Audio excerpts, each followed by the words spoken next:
বাসন্তী হাইওয়েতে দুর্ঘটনা। তৃণমূল বিধায়ক শওকত মোল্লার কনভয়ের পাইলট কারে ধাক্কা লেগে গুরুতর জখম এক বাইক আরোহী।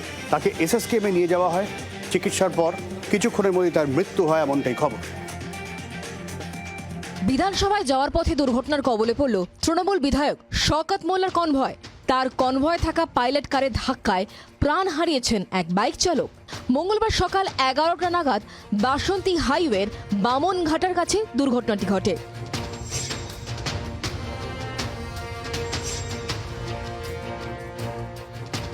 পুলিশ এবং স্থানীয় সূত্রে জানা গিয়েছে, এদিন সকালে জীবনতলা থেকে বাসন্তী হাইওয়ে ধরে কলকাতায় যাচ্ছিলেন ক্যানিং পূর্বের বিধায়ক শওকত মোল্লা। হঠাৎ করেই তার কনভয়ের সামনে থাকা পুলিশের পাইলট কারের অ্যাক্সিলারেটর ভেঙে যায়। নিয়ন্ত্রণ হারিয়ে একটি বাইকে ধাক্কা মারে গাড়িটি।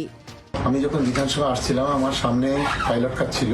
বামনঘাটা বাজার পার হয়ে এসে বাসন্তী হাইওয়ের উপরে হঠাৎ করে পাইলট কারের অ্যাক্সিলারেটরটা ভেঙে যায়। ডান দিকে গিয়ে বাইক আরোহী ধাক্কা মারে এবং ওখানে যে লাইট পোস্ট আছে লাইট পোস্টে ধাক্কা মারে। সিসিটিভি ফুটেজ আমি খতিয়ে দেখছি, যখন অ্যাভেলেবল হবে আমি ওটার প্রকাশ করব। সেকেন্ড আছে, এটা ফেটাল অ্যাক্সিডেন্ট আছে, এটা ফেটাল অ্যাক্সিডেন্টের ইনভেস্টিগেশন চলছে। গুরুতর আহত বাইক চালককে তড়িঘড়ি বিধায়কের আরেকটি গাড়ি করে এসএসকেএমে নিয়ে যাওয়া হয়, কিন্তু শেষ রক্ষা হয়নি। হাসপাতালেই জখম বাইক চালকের মৃত্যু হয়। প্রসেনজিৎ সর্দারের রিপোর্ট, জি 24 ঘন্টা। বাংলার আওয়াজ, বাঙালির আবেগ, জি 24 ঘন্টা।